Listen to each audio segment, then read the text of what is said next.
নমস্কার, আমি ডক্টর সুমন দাস। আজকে আলোচনা করব ট্রানজিয়েন্ট ইসচেমিক অ্যাটাক বা মিনি স্ট্রোক নিয়ে, এবং এর সাথে সাব অ্যারাকনয়েড হ্যামারেজ, যা এক ধরনের খারাপ স্ট্রোক, সেটা নিয়েও একটু জাস্ট টাচ দিয়ে রাখবো, একটা আইডিয়া দিয়ে রাখবো। তো ভিডিও শুরু করার আগে আপনাদেরকে একটা গতকাল ঘটে যাওয়া একটা হাসপাতালে ঘটনা সম্পর্কে একটু শোনাবো, যেটা আজকের ভিডিও বা আমাদের আলোচনা যে বিষয়বস্তুটা তার সাথে ভীষণভাবে সামঞ্জস্যপূর্ণ। এই বিশেষ করে যে কারণে আমার মাথায় আজকে এই ভিডিওটা বানানোর আইডিয়াটা এসছে, সেটা হলো গতকাল আমারই হাসপাতালে ফার্মাসিস্ট যিনি রিটায়ার করে গেছেন, তিনি হঠাৎ গতকাল অসুস্থ হয়ে এলেন। তার কি ছিল, কি কমপ্লেন ছিল, হঠাৎ করে তিনি দুপুরবেলায় খাওয়া দাওয়া করেছেন, তারপর হঠাৎ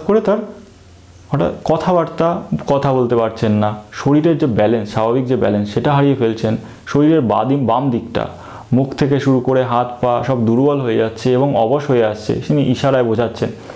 তো এরকম সিমটমস নিয়ে উনি এসছেন। তিনি একজন ডায়াবেটিক পেশেন্ট, যিনি ডায়াবেটিসের ওষুধ খান, এবং তার প্রেশার মেপে আমরা যেটা পেলাম, ব্লাড প্রেশার 148/90, অর্থাৎ 148/90, অর্থাৎ তার প্রেশারটা বেশির দিকে আছে। এবং সিবিজি মাপা হলো। সিবিজি মানে তাৎক্ষণিক যে সুগারটা আছে রক্তে, সেটা 151, যা স্বাভাবিক। এবং আমরা SpO2 বা রক্তে অক্সিজেনের মাত্রা দেখলাম, সেটাও 96%, যা স্বাভাবিক। তো এই সিমটমসগুলো নিয়ে তিনি এলেন, এবং 20 থেকে 25 মিনিট এই টোটাল এপিসোডটা ডিউরেশন বা সময়কালটা ছিল 20-25 মিনিটের মধ্যে তিনি সম্পূর্ণরূপে সুস্থ হয়ে গেলেন প্রায়। তো এই গল্পটা কেন বললাম, কারণ এই যে সিমটমসগুলো আছে এবং যে হিস্ট্রিটা বললাম, এইটা একদম টিপিক্যাল ট্রানজিয়েন্ট ইসচেমিক অ্যাটাকের সিমটমস। এটা দেখেই মোটামুটি বলা যেতে পারে যে এটা একটা ট্রানজিয়েন্ট ইসচেমিক অ্যাটাক বা মিনি স্ট্রোকের একটা পেশেন্ট। তো এই ট্রানজিয়েন্ট ইসচেমিক অ্যাটাকটা কি, এবার সেটা আমাদেরকে বুঝতে হবে। যেমন একটা ঝড়ের পূর্বাভাস হয়, ঠিক তেমনি এটা একটা খুব বড় স্ট্রোকের ওয়ার্নিং সাইন। এটা হওয়া মানে এটা ধরে নিতে হবে আমাদেরকে এরপর একটা বড় স্ট্রোক আসতে চলেছে, তো এখনই আমাদেরকে সাবধানতা অবলম্বন করতে হবে, এবং যা রিস্ক ফ্যাক্টরসগুলো আছে সেই জিনিসগুলোকে ঠিক করতে হবে। তো কি কারণে এই রোগটা হয় বা ট্রানজিয়েন্ট ইসচেমিক, সেটা হচ্ছে মাথার মধ্যে কোনো একটা বিশেষ রক্তজালি কোনো কারণে বন্ধ হয়ে গেল, কিছুক্ষণের জন্য বন্ধ থাকলো, তারপর আবার খুলে গেল। তার ফলে এই সিমটমস আসতে পারে ব্রেনের মধ্যে, যদি এটা হয়ে থাকে। কি এই যা বললাম, এক পাশে মুখ থেকে শুরু করে হাত পা দুর্বল হয়ে যেতে পারে, কথা বলা বন্ধ হয়ে যেতে পারে, হাত পা অবশ হয়ে যেতে পারে, শরীরের যে স্বাভাবিক ব্যালেন্স সেটা হারিয়ে যেতে পারে। আবার এই অ্যাটাকটা যদি আমাদের চোখে রেটিনাতে হয়, তাহলে চোখে অন্ধত্বও কিছুক্ষণের জন্য নেমে আসতে পারে, যা এই সিমটমসগুলো কিছুক্ষণ পরে সম্পূর্ণরূপে আবার ঠিক হয়ে যায়। তো এবং ভবিষ্যতে স্ট্রোকের সম্ভাবনাকে ভীষণভাবে বাড়িয়ে দেয়। তাই সব রকম রিস্ক ফ্যাক্টরসগুলোকে খুঁজে বের করতে হয় আমাদের যত তাড়াতাড়ি সম্ভব, এবং তার পর্যাপ্ত পরিমাণে সঠিক চিকিৎসা করাতে হবে। সিটি স্ক্যান বা MRIতে ট্রানজিয়েন্ট ইসচেমিক স্ট্রোক এবং প্রপার স্ট্রোক, তার মধ্যে ডিফারেন্সিয়েট কিভাবে করব। সিটি স্ক্যান বা MRIতে যদি অ্যাকিউট ইনফার্কশন কিছু থাকে, তাহলে সেটা স্ট্রোক হবে, এবং সেরকম যদি ইনফার্কশন কিছু না থাকে কোনো অংশে, ব্রেনের কোনো অংশে, তাহলে সেটা এই আমাদের ট্রানজিয়েন্ট ইসচেমিক অ্যাটাক বা মিনি স্ট্রোক। এবার ইনফার্কশন জিনিসটা কি? ইনফার্কশন জিনিসটা হলো কোনো রক্তজালিকা যদি বন্ধ হয়ে যায় কোনো কারণে, সেটা ব্লাড ক্লট বা রক্ততঞ্চিত হয়ে রক্তজালিকাকে ব্লক করে দিল, ফলে সেটা আমাদের ব্রেনের বা শরীরের যে অংশটাকে রক্ত সাপ্লাই দেয়, সেই সাপ্লাই লাইন বন্ধ হয়ে যাবে, ফলে রক্ত সাপ্লাই না পেয়ে সেই অংশটার, সেই টিস্যুটার একদম লোকাল ডেথ হয়, সেটাই হলো ইনফার্কশন। তো স্ট্রোকে এটা পাওয়া যাবে, এবং আমাদের ট্রানজিয়েন্ট ইসচেমিক অ্যাটাক বা মিনি স্ট্রোকে সেটা পাওয়া যাবে না। এটা দেখে আমরা MRI এবং সিটি স্ক্যান থেকে এটা বোঝা যাবে। এবার হচ্ছে টেস্ট। কি টেস্ট ইমিডিয়েটলি করা যেতে পারে, যেটা বললাম সিটি স্ক্যান। MRIতে সময় লাগে, কিন্তু সিটি স্ক্যান, NCCT, নন কন্ট্রাস্ট সিটি স্ক্যান, সেটাতে দেখা যায় যে মাথায় রুল আউট করে নিতে হয় যে মাথায় কোনো ব্লিডিং হয়নি, তো সেই জিনিসটা একবার দেখে নিতে হয়। তারপর হচ্ছে ট্রিটমেন্ট।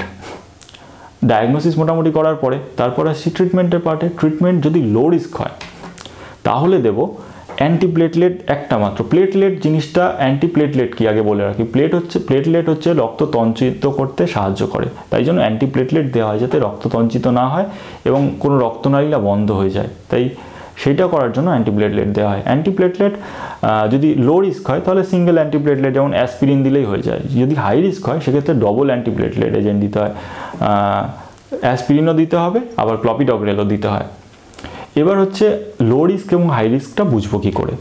ABCD2 একটা স্কোর আছে, সেই স্কোরটা দেখে। এ হচ্ছে এজ, অর্থাৎ 60 বছর। 60 বছরের যদি বেশি বয়স হয় তাহলে তার স্কোর হবে 1। যদি ব্লাড প্রেশার বা বি মানে ব্লাড প্রেশার, যদি SBP অর্থাৎ উপরের ব্লাড প্রেশারটা, সিস্টোলিক ব্লাড প্রেশারটা 140-এর বেশি হয়, 140 বা তার বেশি হয়, এবং নিচের বা DBP ডায়াস্টোলিক ব্লাড প্রেশারটা যদি 90 বা তার বেশি হয় তাহলেও তার স্কোর 1 হবে। এরপর আসছে ক্লিনিক্যাল ফিচার্স। যদি উইকনেস বা দুর্বলতা, ফিজিক্যাল দুর্বলতা, শারীরিক দুর্বলতা থাকে, তার সাথে কথা বলায় অসুবিধা বা কথা বন্ধ হয়ে যায়, থাকতেও পারে নাও পারে, সেক্ষেত্রে স্কোর হবে 2। এবং যদি শুধু দেখা যায় শুধুমাত্র অনলি স্পিচ ডিফিকাল্টি বা শুধুমাত্র কথা বন্ধ হচ্ছে তাহলে স্কোর হবে 1। এটা গেল সি, ক্লিনিক্যাল ফিচার্স। এরপর আসছে D2 বললাম। D1 যেটা হচ্ছে সেটা হচ্ছে ডিউরেশন বা স্থায়িত্ব। যদি স্থায়িত্ব 10 মিনিট থেকে 59 মিনিট পর্যন্ত হয় তাহলে স্কোর হবে 1। আবার যদি 60 মিনিট বা তার বেশি হয় সেক্ষেত্রে স্কোর হবে 2। আর D2 বা এই ডিটা হলো ডায়াবেটিস। পেশেন্টের যদি ডায়াবেটিস থাকে তাহলে সেক্ষেত্রেও স্কোর হবে 1। এবার টোটাল আমার ক্লিনিক্যাল ফিচার্স বা তার ক্লিনিক্যাল এক্সামিনেশন করে যদি স্কোর 4 বা তার বেশি হয় তাহলে সেটাকে হাই রিস্ক বলা হয়। এবং তা সেক্ষেত্রে তো আমরা বললাম যে ডবল প্লেটলেট থেরাপি সেক্ষেত্রে দিতে হবে, না হলে সিঙ্গেল প্লেটলেট থেরাপি দিলে হয়ে যাবে। তো এটা দেখে রোগের সিভিয়ারিটি বা রোগের প্রখরতাও নির্ণয় করা হয়। এরপর আসছি যে রিস্ক ফ্যাক্টরস, যেগুলো এই রোগটা যদি হয় বা এপিসোডটা যদি হয়, যে রিস্ক ফ্যাক্টরসগুলো সেগুলো আমরা এভালুয়েট কী করে করবো বা কী করে বের করব, সেটা করতে কী কী টেস্ট করাতে হবে। সেটার জন্য MRI বা CT অ্যাঞ্জিও, ব্রেনের CT অ্যাঞ্জিও করে যে কোনো রক্তনালীর কোনো সমস্যা নেই তো সেটা দেখা হয়। এছাড়া CBC মানে রক্তের বিভিন্ন উপাদান বা ক্লটিং ফ্যাক্টরস, অর্থাৎ যা রক্ত তঞ্চন করাতে সাহায্য করে সেই ফ্যাক্টরসগুলো সব ঠিকঠাক স্বাভাবিক লেভেলে আছে কিনা, বা FBS, PPBS, HbA1c যা হচ্ছে সুগার লেভেল দেখতে সাহায্য করে। এছাড়া লিপিড প্রোফাইল, অর্থাৎ শরীরে লিপিডের পরিমাণ ঠিক আছে কিনা, অনেক ক্ষেত্রে লিপিডের পরিমাণ বাড়তে পারে, সেক্ষেত্রে লিপিড কন্ট্রোলে রাখার জন্য অ্যান্টিলিপিডেমিক এজেন্ট যেমন অ্যাটোভাস্টাটিন বা রোসুভাস্টাটিন ইত্যাদি ব্যবহার করা হয়। এছাড়া ECG এবং ইকো করা হয়, কারণ হার্টও এক্ষেত্রে ইন্টারকানেক্টেড। অনেক সময় অ্যাট্রিয়াল ফিব্রিলেশন বা কার্ডিয়াক থ্রম্বাস পাওয়া যায়, সেক্ষেত্রে অ্যান্টিপ্লেটলেট এজেন্ট যেমন ওয়ারফেরিন ইত্যাদি ব্যবহার করা হয় সেটাকে গলিয়ে ফেলার জন্য। এরপর প্রেশার, বললাম প্রেশার বেশি পাওয়া যায়, প্রেশারটাকেও কন্ট্রোলে রাখার জন্য অ্যান্টি হাইপারটেনসিভ কিছু ওষুধ আছে সেগুলো ব্যবহার করতে হবে। এছাড়া স্ট্রেস বা মানসিক উদ্বেগ কমিয়ে ফেলতে হবে, খাদ্যাভ্যাস বদলাতে হবে এবং সিগারেট স্মোকিং এটা ছাড়তে হবে। এবং এরপর আরেকটা জিনিস নিয়ে বলেছিলাম যেটা সাবঅ্যারাকনয়েড হ্যামারেজ, যা এক ধরনের খারাপ স্ট্রোক, সেটা নিয়ে একটু হালকা বলে রাখবো। এটা কি জিনিস? এটা হলো মাথায় কোনো রক্তনালী যদি ফুলে ব্যাগের মতো হয়ে যায় এবং পরে সেটা ফেটে যায়, ফলে মাথার মধ্যে সাবঅ্যারাকনয়েড স্পেসে রক্তক্ষরণ হয় এবং প্রচণ্ড পেইন, প্রচণ্ড মাথা যন্ত্রণা হয়। এমন মাথা যন্ত্রণা জীবনে হয়নি, পেশেন্ট এরকম কমপ্লেন করে। সেক্ষেত্রে যত তাড়াতাড়ি সম্ভব, যত দ্রুত সম্ভব পেশেন্টকে বাড়িতে ফেলে না রেখে হসপিটালে নিয়ে যেতে হবে এবং তার চিকিৎসা করাতে হবে খুব দ্রুত। তো এই ছিল আজকে আমাদের স্ট্রোকের বেসিক একটা বুঝে নেওয়ার ব্যাপারে একটা সাধারণ ভিডিও।